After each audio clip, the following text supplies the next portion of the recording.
Welcome back to another episode of the Nomads and Nimbleshadow podcast, trading the high-stress life of first responders for a life of adventure on the road. This podcast is brought to you by Kendra, a retired police officer, and her husband Sean, a retired public safety officer. They have been on the move since August 9th, 2025, and are currently living in Central America until January 2026. Traveling with them is their service dog Django, Aloysius Delicious McJefferson, Ph.D. the 6th, a.k.a. Señor Guapo. Puta vida, let's get this thing started.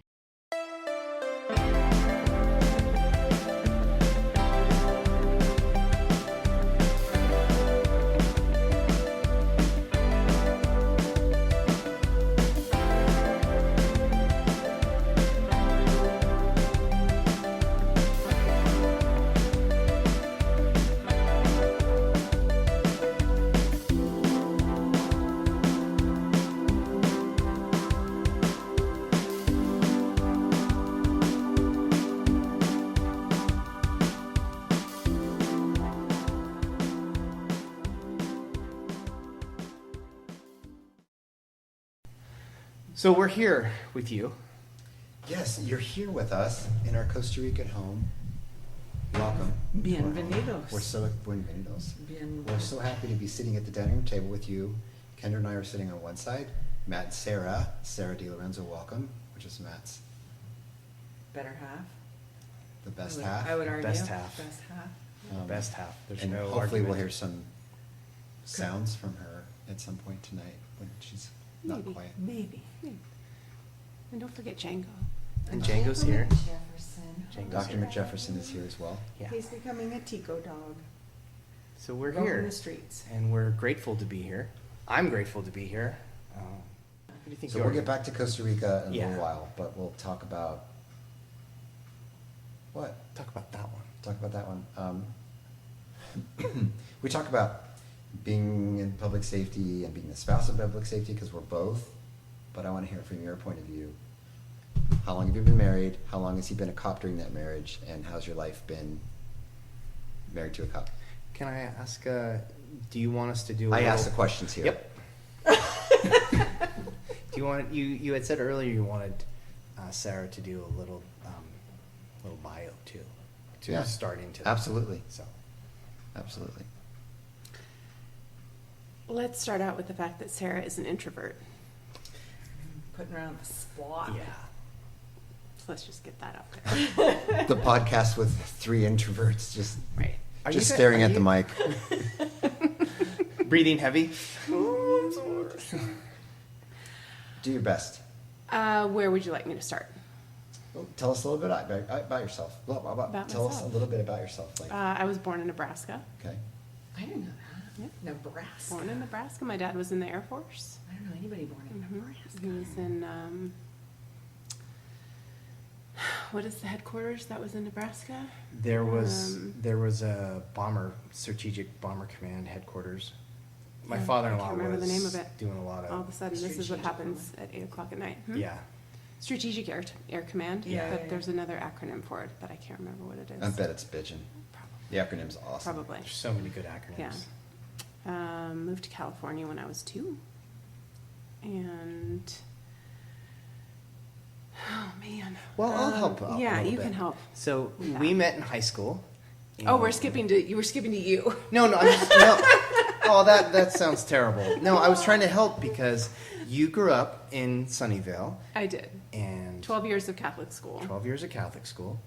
uniforms and everything. Oh my goodness. Sarah was also. I still can't wear royal blue or plaid. She was a dancer, and she was actually in an advertisement for modeling. There's a modeling picture of An where advertisement you're- for modeling? Well, you were in that picture where you're in the like the with the little 3 bear. stuffed panda bears. It was Yeah. for stuffed animals. Yeah. It was, How old were you in that? gosh, maybe 6. Oh, how cute. Maybe 6. Yeah. I had like feathered boy? hair. No, feathers. Feathered I had hair. Feathered hair. It was 80s for sure. At Yeah. that point, sure. Yeah, it was like 82. Yeah. Super cute. I had feathered hair too. And then It I was had fun. that picture on my wall for my entire childhood of me in Yeah. that in the That's- in the advertisement. It was a little weird. Which is a Interesting. little Yeah, it weird. was a little weird. And then we met in high school. Square dancing for E. PE. How cute. You got like matched up there to square dance. I don't and then remember if we picture like actually the out and the in and Yeah. out. And the Well, in, right? I first really remember Sarah as we were doing the freshman orientation, Mhm. and we were doing this kind of social thing after school, and I was just kind of meeting different people, and our group of friends, Sarah already had established friends. I was new to the school. Oh, because you went. I went from a feeder school, and so And I almost didn't. everyone in my class went to that high school. So my buddy who lived down the street, Monique, she and I went to that school, but Monique immediately was with a different crowd. We're still close, we're super good friends, but she was just having a blast doing her own thing. And I met some of what became our lunch bunch group, and I met Sarah, and I remember standing with her at a bus stop once, and after school, and flirting as hard as I could with my big giant head and skinny awkward body and braces covered teeth, and yeah. All right, fast forward. You're a cop. She's your spouse. Go. Okay, well, part of that, there's a we there's- weren't spouses, but when he became a cop, he went and became a cop in Oakland. And I thought we were going to break up at that time because he chose that rather than to continue in a relationship with me. Oh, okay. So tell me more. Why? 'Cause Why San would Jose you break wouldn't up? take him, and he didn't want to wait for San Jose to take him. So San Jose, as we talked in that previous podcast, San Jose Oakland offered me the job first. Right. San Jose was, however many days behind, and they had said, hey, we're going to offer you a job, is what the background Right. had said. Just stand by. So He then, couldn't wait. so then I got the offer, and then San Jose, if you remember, I told Oakland, hey, I need 48 hours. I said, sure, no problem. I talked to San Jose, and they said, you got the offer, but we're rescinding it. They're only sending 12 in this academy, and that's your academy, Yeah. right? Yep. And so they said, well, the next academy for you could be in a year. Yeah. So you took the bird in the hand. I took the bird in the hand, and I wasn't going to wait. I needed a job. But why did that affect your relationship? Did you live in Santa Cruz? Sarah lived in Santa I Cruz. lived in Santa Cruz. I and was he was going teaching. to be in Oakland. I was teaching at that time. I was teaching elementary school.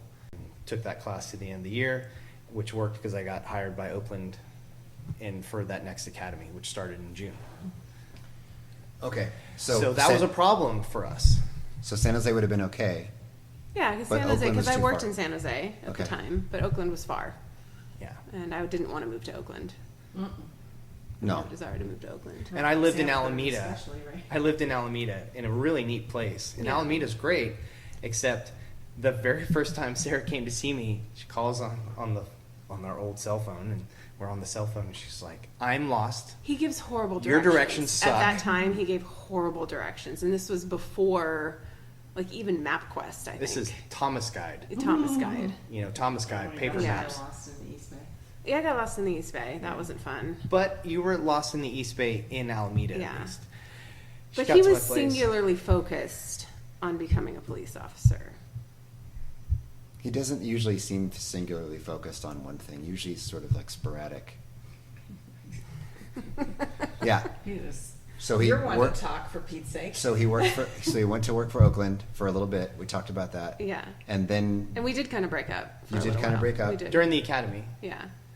And then we got back together and graduated from the academy, and we took a trip together to our old cabin there was a family cabin we had in Truckee, and that my parents and my aunts and uncles and my nanny and they'd all gotten together, and they bought this cabin when I was like 8 years old, whatever, and we were in Truckee, and we went up together, and things were going well. Just like They were going- alone? Just alone. Oh.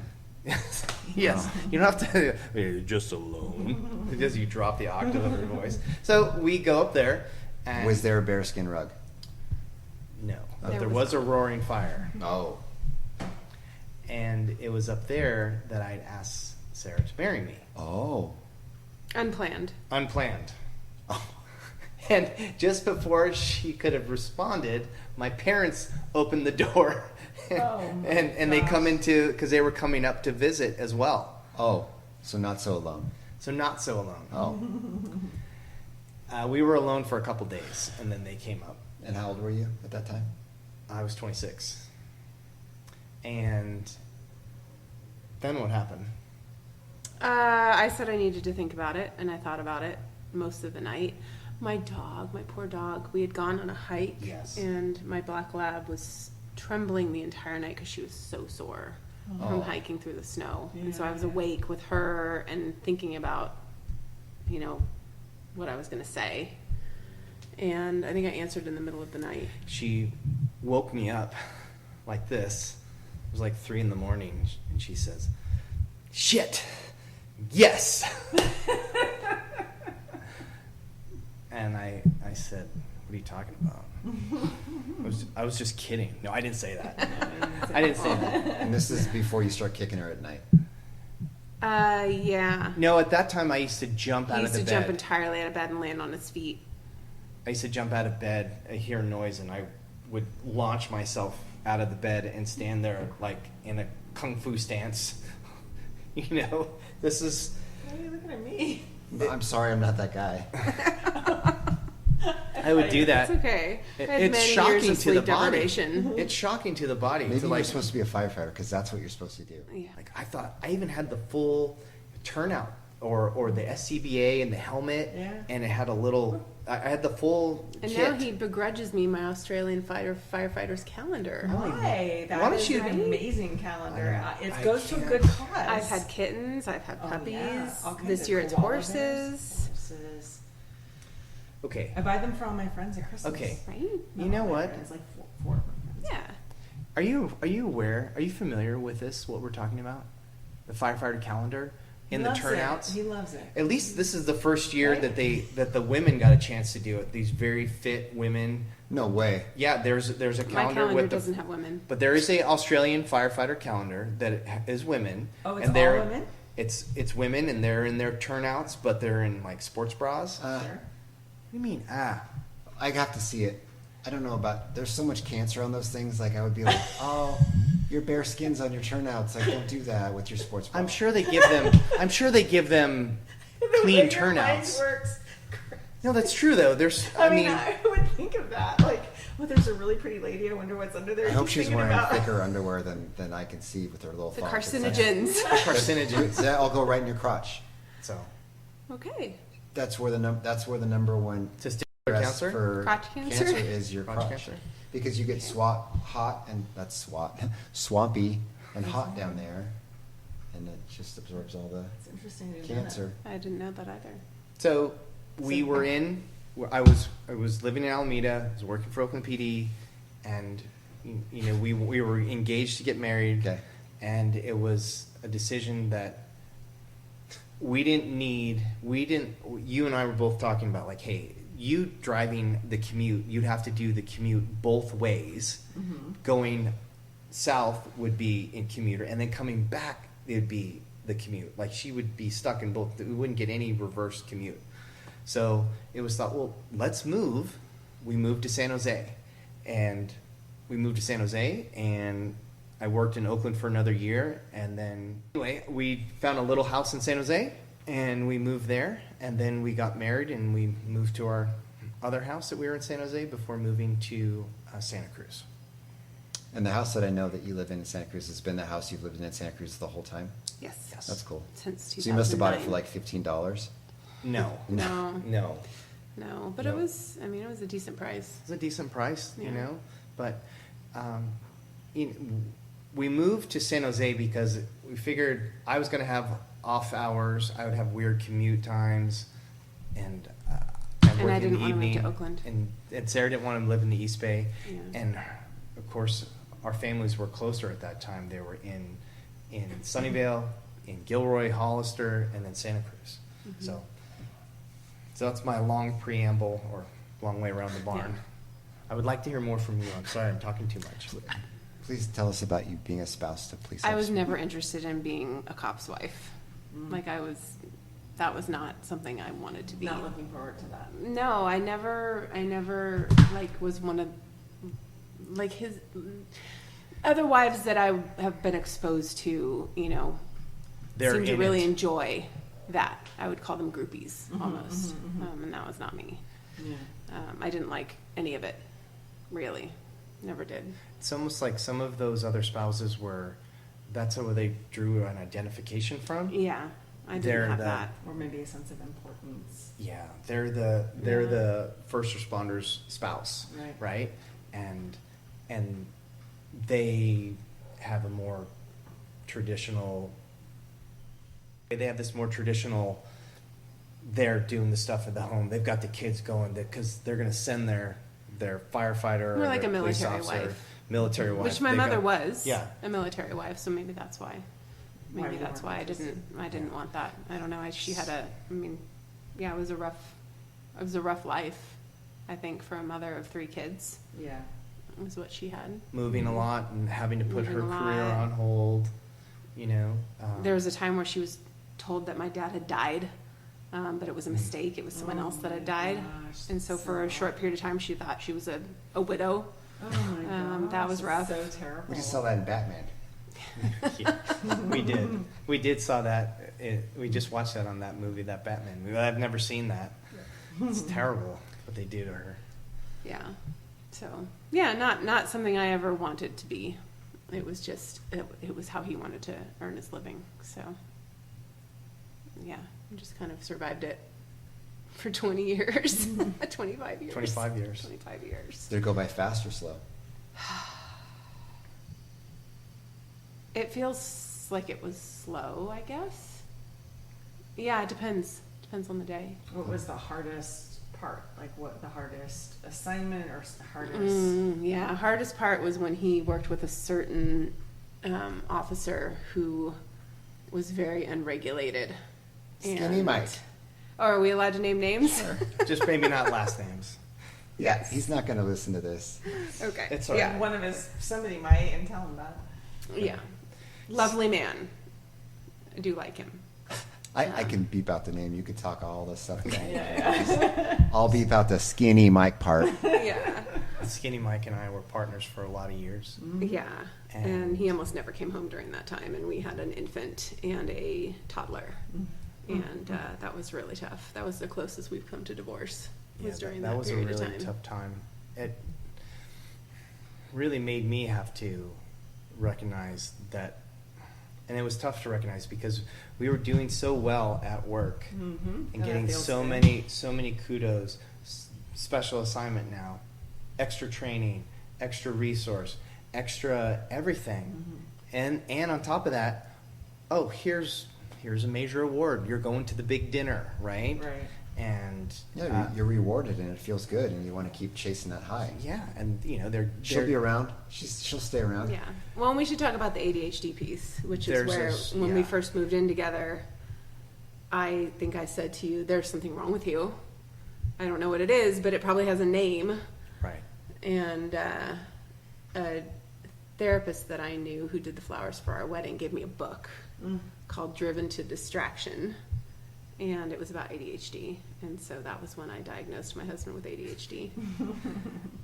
And you know, Lots of first responders. Like I remember reading a statistic that there's a large majority of, or large number of first responders that have ADHD because it's such a stimulating job, Yeah. Yeah. and so you feel like you're just handling things and You feel the best Yeah. when you're doing. You feel at the best, like intellectual. I'm just speaking from my energy level, and like intellect, like Brain just being able. power. You're just on it. You're on, right? Yeah. You're on, and then you got to go home. Like you're like, oh, Yeah. You're suited to the job and the job is suited to you. Yeah. But then when you go home, you crash and you're useless and you can't be a partner. No. And that's what happened to him is he would push at work and then he would come home and be useless he would have what he would call his transition day where he did nothing for an entire day. And we had very small children. And I always took care of our children. He did, but I'm a at the good same father. time, you know, we had all of our families so concerned about, is Matt getting enough sleep? You know, Matt has a dangerous job; he needs to get sleep. And you're like, hey. I was so sleep deprived for so many years because we had children that did not sleep. That was very tough. It was rough. But then he was partnered with this man who was, I mean, at least Matt was aware of his ADHD. This man was completely unregulated in his ADHD. Yeah. And the two of them together just brought it to a whole new level. Two unregulated people working together, Yeah. You're feeding off each other. Yeah. Well, I so will much say overtime, this. so much voluntary overtime. Yeah. It was, and of course, it was still the days where we were working narcotics hard, and that's where you made your bones, right? And you'd make an arrest, and then you'd flip that person, and you'd go for their source, and you do that, and we would do that until the supervisors told us to stop. We had to kick it up to guys in Sean's unit, you know, in the NCI unit level. Like, okay, this is too much. You don't have the resources.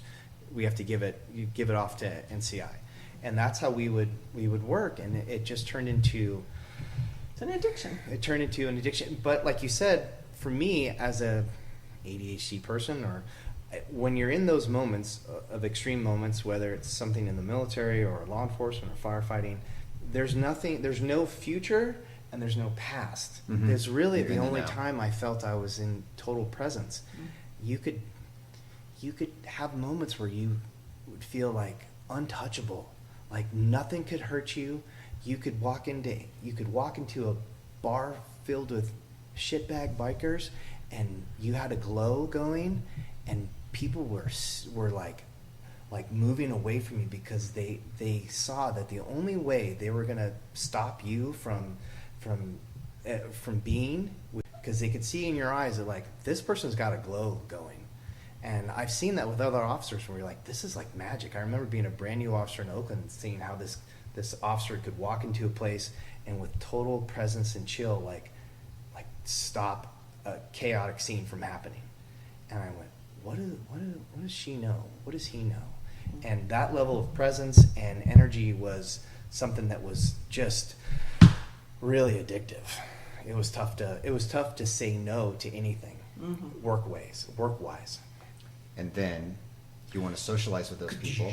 Yeah, you're crashing, but on your days off, you want to be able to connect to those people again. So now you're having work parties, work barbecues, the awards banquet, the dinners. We didn't do a lot of that, though. We didn't do a lot of work. We did parties. some of them. Some, And but she's not a dragged lot. into that too. Yeah, not happy Where you're about like, that. hey, we got to go. It's for my job. And then you're just an asshole there too. It's just, yeah.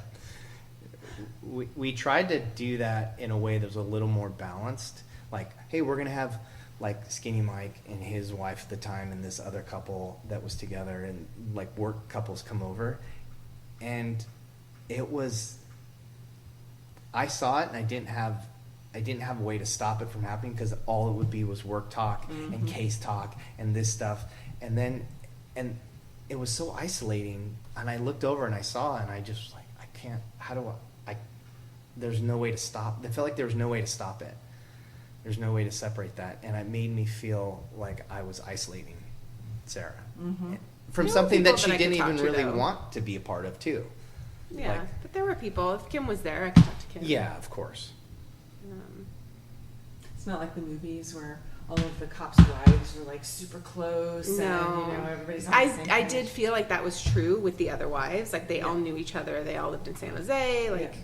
but yeah, I was not a part of that. San Jose or Morgan Hill, they But all, that's also me as an introvert, right? Like I don't integrate well into groups of people that I don't know. Yeah. So, I spend time hiding in the bathroom for sure. she waits for me to break the ice I do. and make friends. I And do. But then he would go off and talk to his bros and Are yeah, you so glad it's almost over? it's been over for me for a long time. Like we haven't participated in any sort of his work. Oh, his for sure. being a cop. Yeah. Yeah, for sure. Yeah, I feel like there's a recovery that needs to happen for me and for him. for sure. I Definitely. mean, we've gone through, like you guys, multiple assignments, and they never seem to get necessarily easier. With the assignment, there was maybe a little more freedom. Like, I'm gonna take these days off, I'm gonna do this thing. But then there's also, oh, your phone's ringing all the time, and you're called back in, and then you're supposed to start at 12, but now you're starting at 6 in the morning. And then we got the dog. I mean, the dog was, Yeah, I didn't want the dog. No. We have an autistic child who at the time was 3? It's 5. 5, and he thought it was hilarious to kick dogs. Oh, Because no. he knew that he could get a reaction out of it. Was cause and effect for him. If I kick the dog, everyone's going to freak out. And we were bringing this animal into our house that was trained to bite people. Yeah. And scary. a kid that I couldn't explain that to. Yeah. And yet it was so important to him to be able to do that assignment. And I didn't feel like I had a choice in that, really, at the time. Yeah. Yeah. And now I love the dog. He's our dog of leisure. Yeah. He's goofy and expensive. And it worked out. Like, he's a part of the family. He doesn't, like, Xavier grew out of that phase pretty immediately. And we kept them separate for years, and now they're fine together. But at the time, there was a lot of resentment, for Yeah, sure, I can see that. because it wasn't something that I wanted to do. Right. Yeah, And it was 'cause he something that I wants to do saw it. as being He's dangerous. Driven, Yeah. singular focus. It's hard for you to say no. What are you going to do? Yeah. Now you got a dog. Yeah. A dog that, we have to keep separate from our other dog and from our children. That's hard. And, We introduced the dogs together, and we did it, and they were fine. it was more the cats. I was worried he was going to eat one of the our cats. But For we a also, long time, I was worried he was going to eat one of our cats. And So we Sarah, did- I'm sorry, I was cutting you off. Well, we had 2 at the time. We had Yeah. 2 cats at the time. And Sarah, like she said, keeping the dog separate. I think I'd like to go swing back on that. We have a kennel. Mm-hmm.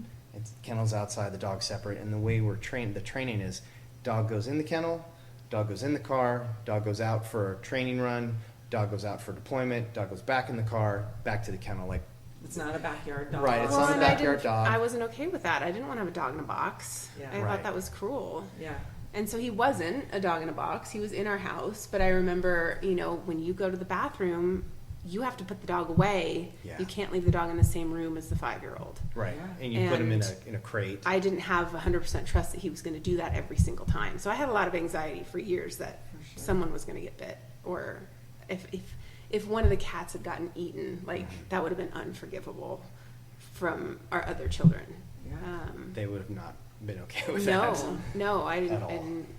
And now the dog licks the cats. They tolerate him. He loves them. But Oh, he I loves couldn't have them. seen that back then. No. I mean, the dog's what, 12, 10? He's He's 10 and now? a half. He's 10 now? It created the unknown of what a trained police service dog can do, because there have been stories of reports Yeah. of bad things of happening, and It's an animal. it created in me a deep sense of, like, what am I doing? And now I'm here. I wanted to do this, so now I'm here. I have to make as good as I can. Careful what you wish for. Careful what you wish for, because in those times I was thinking, oh, do I go to where you were at ICAC Mm-hmm. after being at 290, go to ICAC next, or do I do this canine thing? And like I feel everyone, like you need to say it like for Tracy. Like, oh, or for the listener, for the the listener. Internet Crimes Against Children Task Force, where Kendra had been, And 290. and 290, which is the Megan's Law Enforcement Detail, the unit that is responsible for tracking and enforcing the sex offender registration. There's a lot of hard feelings and resentment and anger And anxiety. And anxiety And stress. And lost stress. sleep. And worry, because Sarah, in my opinion, Sarah's always been really great about, whether it was in Metro or 290, we get called out to go do something. Okay, she doesn't worry too much. Like, you never really dwelled on that. well, being a somewhat of ones and zeros type of person, either I would go all the way and worry incessantly, or I could not worry at all. And so I chose to not worry at all. Right. How cool to be able to choose that. I need a switch. It'd be nice to just be like, no, we're not going to do that. I'm capable. But like she said, there was damage that was, Django. There was damage that was as a result of that. you know? What happened as a result of that is I had to close off part of who I am, and that's still something that is an issue. You know, I'm not who I used to be, and I haven't necessarily found a way back to that yet, because I just had to go into survival mode for so long, just having, you know, 3 kids, one with higher needs maybe than other kids, and this job, and then my job, because I have a job. I have a wonderful job and a very flexible job, which worked really well with his career. But Sarah's also has a job where she helps people that are in serious chronic pain and in mental anguish at the same time, and integrated with physical pain, and it's like it was unrelenting. Probably absorbing all that too. It's hard not to, but it's something that you have to be aware of for sure. You have to have strategies and techniques.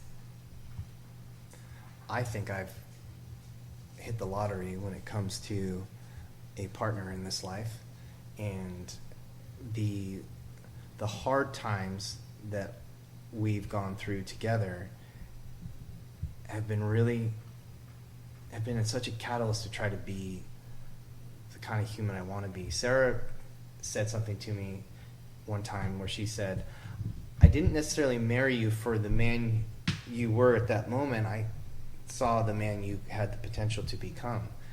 And that was pretty amazing to me. And so I've tried to use that as a guiding light, as something to live up to. And it's, as a human, I just make mistakes and fall down, but we seem to be there together for each other to help each other through these times where things are hard. Matt's always been willing to look at how his behavior and actions are affecting others, and he's willing to make a change, which is rare. I think that's pretty rare in a human.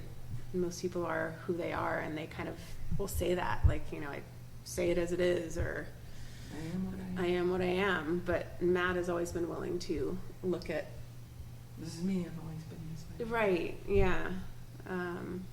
Matt is different. He's been a different human than that, so it works. Good job, Matt. Thanks. Well, it's easy when you've got a partner that you want to be with and do that for, and find that space of growth and transformation. It's not easy. It's not easy to be in a committed relationship. It's not easy to have an argument with someone that you also just love so deeply. I never thought I'd have a chance with Sarah, honestly. It took you 12 years, by the way. 12 years. I was at Stalker. infantry school, 1998. I got one letter from Sarah, and it was just this, I'm just here doing my thing, whatever. And that letter meant so much to me. And I remember we were in our final exercise, and we'd been out in the field for a week or something, and it was just freezing cold in December. And I'm actually huddled up with my battle buddy. His name was Mike Dinkins. And of course his name was Mike. I love that name. Everybody so much. is named Mike. Yeah. There's so many Mikes in the world. And we're literally like spooning each other. It's so cold, Mm-hmm. right? They had to Were you the administer. big spoon or the little spoon? I was big spoon because I was beefier than Mike. He was Beefier. skinny. Were you guys facing each other or facing away from No, each other? that's not spooning. So you were Facing facing away. So Spooning. you were really spooning? At one point, yeah, but then we were talking and facing each other. And when it was our turn to go on watch, and I don't even talk to her on my side. It's too well, close. then we're on our sides, and we're talking. I remember telling him all about Sarah and how I was going to be home on leave. We're all going on leave when we're graduating from infantry school, and I was like, I can't wait to see Sarah. And he said, you talk about Sarah. Is this like someone you're going to be with? And I said, no way, man. She's my friend. She's not having it. I don't have a chance. It's not going to happen. But that's cool. I like being around her. And then he hit on my sister. That was an accident. It didn't happen that way. You guys are making jokes. Kara invited me for champagne and strawberries while hot tubbing. So What? that's what happened. And I said, okay. And then Both sisters thought you were cute. no. He was completely unaware that she had no interest in his. That seems like a very Genitals. specific. Right. That's a very specific. Would you like to come over and do blank? Well, Strawberries and champagne and I was I just- think she was assumed kidding that he around. knew. She was kidding. When I look back on Oh, it, she was joking. kidding. Oh my God, that's She was Oh. joking, and I was so Yeah. oblivious, and I was just thinking like, oh, sweet, this hot older chick wants to hang out with me, right? And that was not the case. back from the break. We're back from the break. We're gonna take an ice cream break. Had to take an ice cream break. We want to hear your impressions of Costa Rica since you got off the plane in the last 72 hours. Well, I've been here before. Do I count that? Sure. Sure. Okay, I was here in 2016 on a school trip with our eldest child, and we did a tour. We were with the Education First student tour group, and so we got to go and see some of the major attractions like Arenal and Poas and La Fortuna. La Fortuna and Tamarindo Beach. And yeah, it was a great trip. We had a great tour guide who made a point of telling the kids it's not like it's not bad, it's just different. And so he would, let them know things were going to be different here than back at home. And it was kind of a mantra that he repeated throughout the trip. And it was great. We loved it. And, found the country welcoming, and we had a great time. And so I was happy to come back. It felt familiar, and I was happy to come with Matt and have Matt see the country. And now it's your turn to say what your impressions are. What do you think? I think the country's beautiful. I think the area we're in is pretty gorgeous. So I feel pretty lucky to be here. It's a beautiful home they welcome us into, and it's gorgeous. Do you want to talk about the restaurant we went to tonight? Yeah, I want to hear about Matt that. picked a restaurant for us tonight. We went to a restaurant tonight that is run by a couple. Reinhold he's from Germany, and it's a German restaurant in Costa Rica in Atenas. And so it was delicious food, and his wife, Zepida?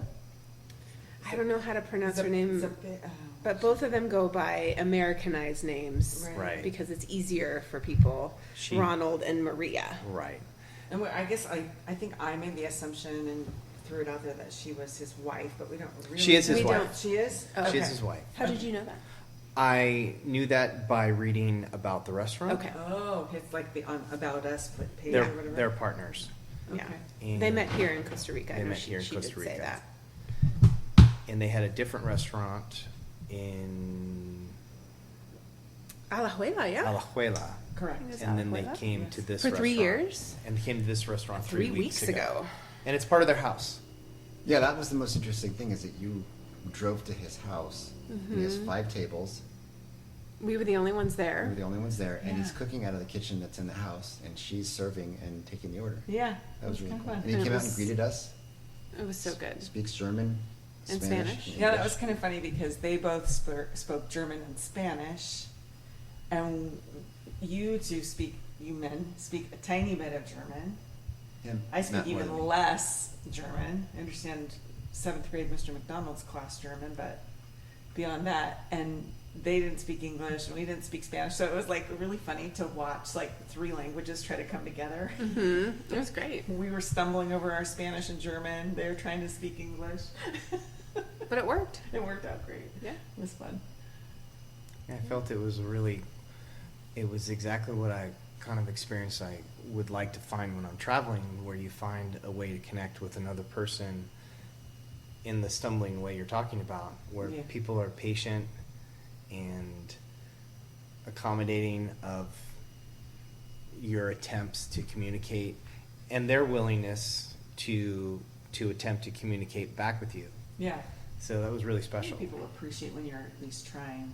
Well, right? those really nice ladies making pupusas today at the farmer's market, Yeah. I was butchering my Spanish, trying to make the order for Sarah and and I made a mistake, and then, I just told them, I said, lo siento, soy aprender español. I'm saying, hey, I'm sorry, I'm just learning Spanish. Yeah. And you could see it change with people. I said that to 3 different people today at 3 different places. Yeah. And they all instantly took a little bit of compassion and said, oh, he's trying. This ridiculous dude is trying, but he's trying. Well, you're not ridiculous, but I would imagine there are a lot of expats living here that don't speak Spanish. I mean, us included. I understand quite a bit. I can get by or look it up, and I want to learn it. But I think there's people who've lived here a long time that never tried to learn, because you can kind of live in a community of all expats. There were a lot of English-speaking people at the farmers market, I noticed, walking around. Yeah. So you can kind of get by without learning the language, which I think is unfortunate. I have a different take on that. My family on my dad's side, an immigrant family from Italy. My great-grandparents came to this country, and my great-grandmother, who I got a chance to, she was still alive when I was a kid. She died when I was 8, so we got a lot of time with her. She didn't speak a lick of English. Yeah. And her Italian that she spoke was dialect, Calabrese Italian, which is, there's difference in the dialect with the standard Italian. Okay. And she lived in an immigrant community her whole life, an Italian community that spoke Calabrese Italian, where English was a second language. Right. She never learned English, and part of it was maybe that she didn't want to, but she actually didn't need to. She was within a very very strong community that was insulated, and there are some drawbacks to that though too, because you do miss an opportunity to meet someone else or talk to someone else, and it can be difficult to navigate if suddenly you need to be able to speak that language. Right. I felt that way when I was trying to just order the pupusas, and I was like, why don't I know more Spanish? Why don't I know more Spanish? Like, I know street Spanish, I know law enforcement Spanish, Right. but Too many guns or drugs, right? the Spanish I needed to know in that moment, I struggled with. But if you're patient and trying, They're people super seem to sweet meet about you halfway. They're sweet about it. For me, I understand probably 80% of what they're saying to me, but I lock up in my responses. I will get stumbled up on which verb to use or how to conjugate that verb, and because I'm locked up on that one part of it, I just stand there and look like a dummy and go, thank God for Google Translate. Have you tried adding a little cowboy to it? A little cowboy? That cowboy Spanish I have. Oh, that's right. That's Surfer the confidence you need. Spanish. Surfer Spanish. Yeah. Sorry, surfer Yeah. Spanish. Yeah, just throw like some style on it and make it sound good. I don't know. Can you give us an example of that? I knew you were going to ask me for one. No, I can't. But I it's can. it's like when Siri, Como está? ¿Cómo está, Bro. mi hermano? Donde está Palabra los hermano, bro. baños? Yeah. So like Bill and Ted Spanish. Yeah. Yes. Yeah, Bro. Yeah. for sure. Yeah, I wish I'd had that mantra when I learned about South American countries of it's not bad, it's just different. Yeah. Because, why are there chicken empanadas in a case next to the road and they're not refrigerated at all? And how long have they been there? When I was in Ecuador, we were You have a lot of thoughts about diseases and sicknesses. Food safety? Yeah, food safety. Yeah. Maybe, Carcinogens on the I guess that's skin. was my focus in college. So I was Yeah. like, that cannot be good to have chicken. Right. But I think, isn't it true that your gut bacteria, your gut microbiome, I mean, I realize salmonella is something different, but like generally speaking, your gut microbiome is different depending on where you live in the world. Sure, for sure. Yeah. So today we went to the hardware store, and we Americans are used to Home Depot. You're not gonna be able to get anybody to help you find where you need to be, and that was the case in this one too. Like, there was a hardware store full of employees with about 4 customers, and it was really hard for me to like flag down somebody to help us because everything's in a locked case. Mm-hmm. So, but Everything? Huh? Like the bolts you needed were in a locked case? Not the bolts, but Okay. the hose, the hose Oh, wow. nozzle, Okay. and the bathtub parts were in a locked So not case. just spray paint. No, they're like locks Yeah, and they're- fishing equipment, stuff like Things that. were under and behind glass cases with locks, padlocks. Mm-hmm. And at one point, I asked a clerk that was helping us, and he spoke pretty good English, and he was helping. And then I was basically practicing my Spanish on him, and he was very accommodating. It goes back to what we were talking about, like people, you're trying, and I couldn't understand why sprinkler heads and nozzles were under lock and key. Like, Right. what is Yeah, the interesting. reason for that? And then I said, will you please, open abrir la puerta, and he went to go open the lock, and he's like, oh, it's already unlocked. Someone had just put the lock back, and we just shut it, and we just Yeah, didn't. no big deal. No big deal. Nobody will look here. And there were cases, glass cases with items in them that were locked up, and I couldn't for the life of me Light understand bulbs. why. Or light bulbs. Light bulbs were locked up too. And then Well, you try to get somebody to help you, and they There were were walking there by were Yeah. there were 13 staff that I counted, just clocking. As a police officer does, you clock things, right? So I counted 13 staff in different areas of the stores were in there, and one guy was helping an elderly woman, and everyone else just seemed to be moving from one place to another, but not like having to do anything. Like, Trying to avoid you, kind of. I don't know, maybe because at one point you see this dude with long hair just kind of looking lost, and I'm looking right at a person, and they're looking at me, and then slowly turning and looking It's like the away. waitress that doesn't want to serve your section because it's not her section. So Yeah. you're like, and she's like, no, I don't think so. But you know what I find? I think Everyone was very kind though. I just, right. We make assumptions about what other people's intentions are based on our own biases or our own experiences or our own thoughts. It could be entirely possible that there's a cultural thing that maybe it's a machismo thing of like, I'm not going to approach a man and ask if he needs help. Right, Sure.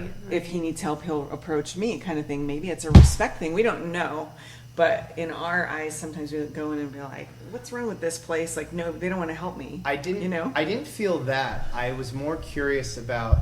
For me, I didn't feel that. But I think that's a great point. Yeah. For me, I thought, I wonder what's going on in the store besides me. Mm-hmm. And that's something I think is like a family of origin thing for me, which is, we learned from my mom and dad, but mom especially, what do the other people need? What are they doing? Yeah. Don't look to yourself. You need to look and see what the team or the unit needs, that sort of selflessness kind of stuff. And so I'm looking around wondering, what's going on here? What is happening? And when I talked to the one lady that was there, and I was like awkward and trying to say, I'm sorry, I'm learning Spanish, super helpful. Yeah. Super, like, whatever you need, we're here to make it work. Right. Yeah, fortunately. I had a little bit. Did you have a thought about that when I brought up my mom? I did not. Okay. No, I did not. I don't know what that is between the two of you, but it looks like a big because you were scary bug. pointing. I Yeah, thought I yeah. was Like- pointing. It's a bug. It's a What bug. It's type a of Costa bug is Rican it? bug. Does it look like it bites? Okay. No, it doesn't. Okay, good. No. It's down there now. Okay. I had an experience. I was all alone. The two of you had abandoned me for pupusas. You were waiting for your pupusas. I went down to the cheese vendor at the end, and I sometimes will. I have all kinds of weird hang-ups. I don't like making phone calls. I sometimes will just say yes, even though I have no idea what they're asking me, because I'm so uncomfortable and I want the conversation to end. So I bought some sort of weird cheese. I have no idea what it is or what to use it for, because I didn't know how to say no thank you or like get out of it. When he was like, would you like some? And I'm like, yes. And Is that how we got into a couple timeshares? Probably. And the inside I'm like, what is wrong with you? You don't want that weird like liquid cheese. So then I was proud of myself though, because he charged me too much for it. And what I realized is there was a small bag of liquid cheese, a larger bag of liquid cheese, and he charged me and gave me the larger one. I just wanted the small one. So we figured it out, and then they gave me a sample, but his partner came around and was standing literally right next to me and was talking to me and asking me questions. And it made me super uncomfortable because they didn't speak one word of English, and I was struggling through my Spanish, and now he's really close to me. Didn't like it. Was that a proximity thing of like a combination of, hey, I'm not super comfortable, and then this person's too close to me, like a law enforcement thing? Yeah, like, I felt vulnerable. I don't like. Yeah. And I'm here and I'm by myself. Right. My partners are on something else. Like I could see where your Yeah. brain would go that They're direction. on a papusa mission. And see, I walked by you to get horchata, and you looked like you were Okay. having a great conversation with them, and I just assumed it was fine. I was Wish faking my it, but brothers were here. yeah. Oh. No, but I didn't feel unsafe. I just felt vulnerable, I guess Sure. is the best word. Like I really just, in those moments when I'm struggling to find the right words, and then I feel dumber and dumber and dumber, like, oh, I can't, I just Let's can't. work on it together real I quick. want to Ready? run away. Let's work on it real quick. Say this. No. Say it. No. Gracias. Gracias. No gracias. No, gracias. No Okay. quiero el queso. Yeah. Yeah, sometimes I I just do walk not. up. I don't want queso. So we have an adventure. We have liquid cheese to try tomorrow. I'll research, see if I can figure out what it's for. Pat. It might be sour cream. Might have been a good thing. I might have solved much our did you sour pay? cream deficiency problem. Wasn't much. 500 colones. Okay.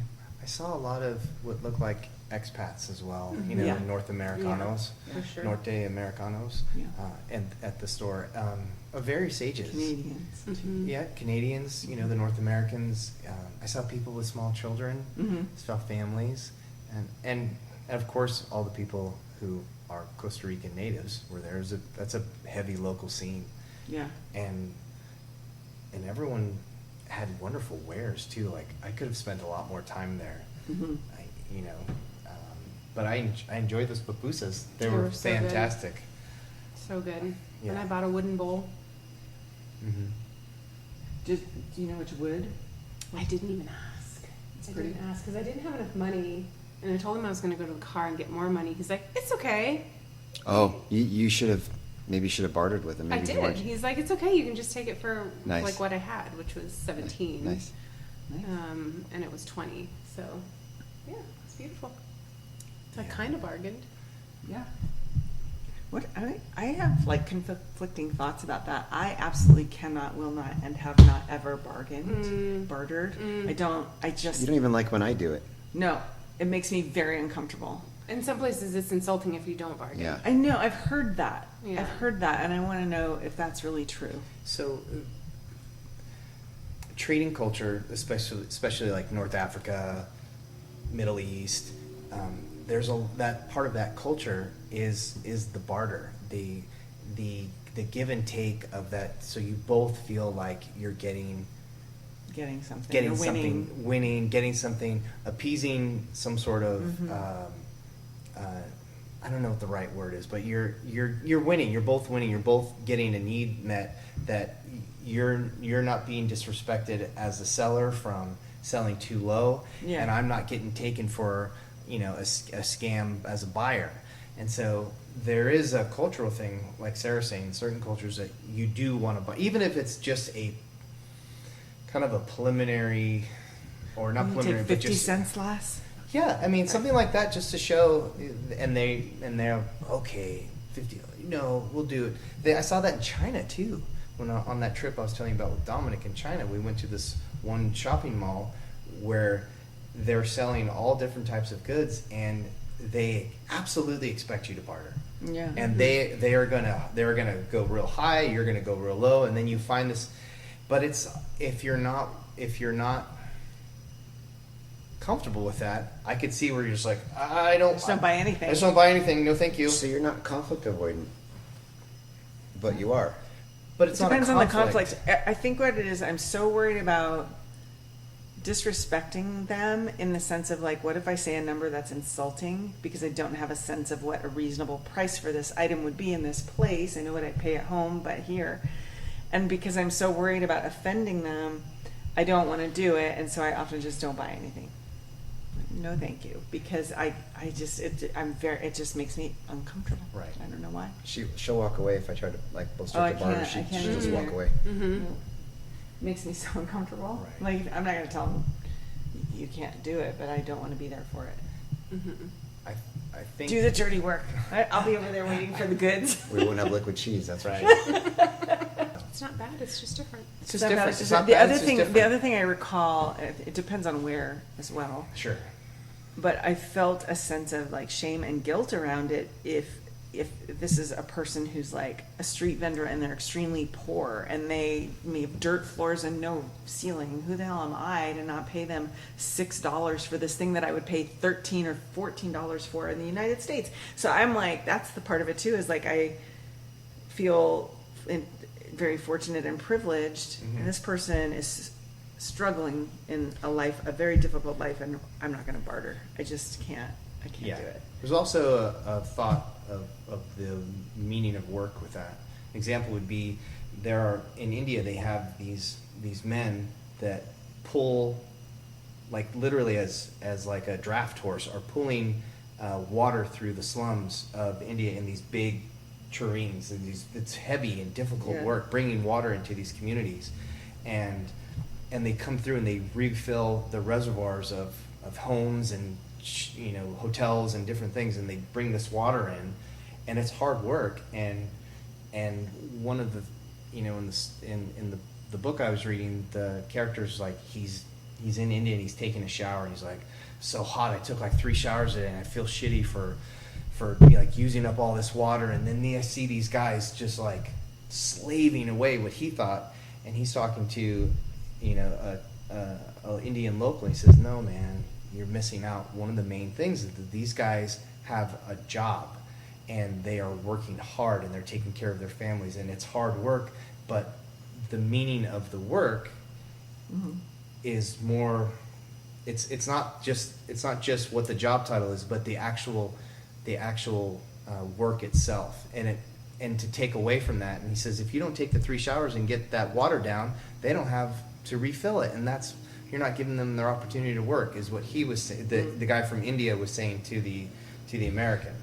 It was an interesting take on the relationship a person has with work, and how we can feel validated from the work, whatever it may be. Man's search for meaning, right? But Yeah. I could see where that would be correct, and I can also see where that might be in a caste system, right? Sure. Someone who is of an upper caste saying that to make this guy feel better, but that may not be how this person in the lower caste is feeling about this Sure. work. Like, oh, I'm so feel so important, or like It's purpose. it's It's just a way another- of looking at it. I'm skeptical. It's another take. When I was picking fruit in our family fruit orchard, and seeing being there, and the guys who were actually picking as well, these guys worked their asses off, Mm-hmm.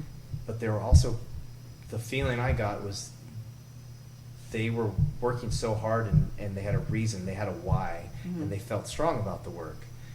There was a process to it where I'm building a better life for me, or I'm building a better life for my family, or I'm going to achieve this thing by doing this labor. Yeah.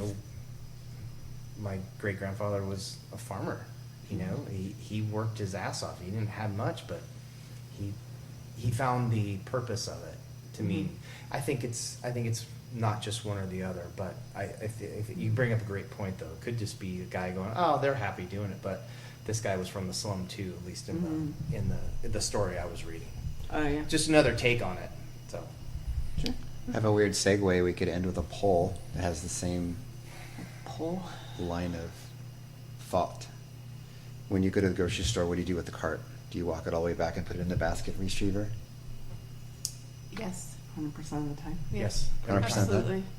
I will walk it back, and if I see a cart that is on my way to it, I'll grab those. Sometimes, like I'll just grab it if it's on my way. So I'll And put it in the return. and put it in return. So I could end up with like. That's how I got my first job or my second job at 15. I had grabbed a whole bunch of carts and pushed them in, and the manager was like, "You want a job, kid?" But yeah. Hey, kid. Same with you? I'm probably not 100%. I'm like a 90, here to tell you and 95%. admit that I'm a 5 to 10%er. Oh, But I'll tell you why. I have a reason. okay. Because it goes to the same, what you just talked about. That's somebody's job. That's their job. And the reason I think that is because I picked up balls in a golf course range. That was my job all day. You hit the ball, I pick it up. You hit the ball, I pick it up. It's the same philosophy I have as if the person hit a bucket of balls and then just walked out into the field and started picking them up for me. Like, So where do you leave the cart? not in the middle of the road, not in the parking space, but I will just get it out of the way. Mm-hmm. I could even ask you as to if the basket return is 3 stalls away, why not just walk it all the way to the front of the store and put it where it goes? Mm-hmm. What's the difference? I don't leave it out because when it's left out, it's usually in someone's way, and I don't like to. I try to do the thing of like try to leave it a little bit better than I found it, and I know there's enough work there for a person to go pick it up because there's enough people leaving their Enough carts out. People like this Enough of guy the right now. 5%ers? Enough of the- There's Well, that's what the enough- poll's about. I want to know what people think, and I mean, and I know that people get upset. Well, if people are they- gonna lie. And they're gonna say because I mean, the, kind of this societal like agreement is that you're supposed to put it back, and so Is it? people who might not are not going to admit. Oh, okay. Are not well, gonna admit. I Your mean, poll who is not cares? gonna- It's a. Some places they charge you $0.25 now, like at the River Street PetSmart. If you want a cart, you have to Oh. put $0.25 in Or you get it back when because you put it can't back. leave it that outside near- because the unhoused will Yes. take them away. Yes. I mean, I think that's actually pretty smart, but most people are not carrying quarters anymore. They will give you $0.25. They'll give you a, They just will like give it you to you. $0.25. They're Yeah, all if you go to the attached. register and you tell them you don't have $0.25, they will give you $0.25. Oh, interesting. They're all Yeah. attached by these. And locks. people get so pissed off about having to use a quarter. Well, I remember when people were getting so pissed off about having to pay for a paper bag at the grocery Right, store, and right. they got over it, right? Like Yeah. people don't like to be told what to do, and people don't like change. But Sometimes I'm a some- baller just to show off to the people next to me. They'll say, "How many bags do you want?" I'll be like 6, and I only have like 2 items. I want people to know I have money.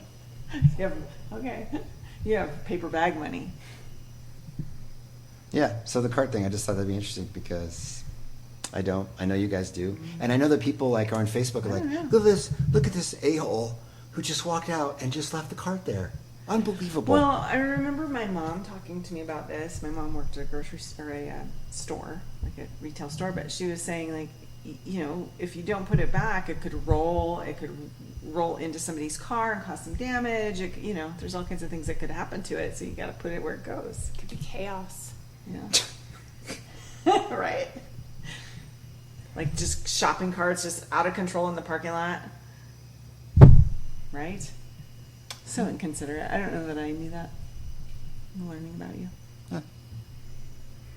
You picked up enough golf balls. That's why am I putting this cart away? That's that. I do person's job. remember, I think it was my mom also saying, like, you're going through the grocery store, you pick up a box of crackers. Not to rub it in, but they don't have your crackers here. Pick up a box of Simple Mills almond flour crackers, your favorite crackers. And you are shopping, you're on a different aisle, and you realize you don't want those crackers. You forgot that you're going no carb and you're going to leave those crackers behind. Do you walk them all the way back and put them back where you found them, or do you leave them tucked away somewhere? Put them back where you found them. Yeah. Ew.